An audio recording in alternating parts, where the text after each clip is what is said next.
La violencia de género es un tipo de violencia física o psicológica que impacta de manera negativa en la identidad y bienestar de la persona.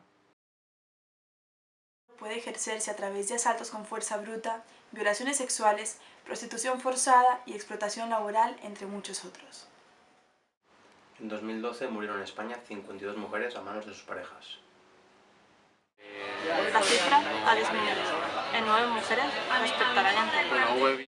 Aunque 52 mujeres son demasiadas. Una sola mujer víctima de malos tratos es demasiada.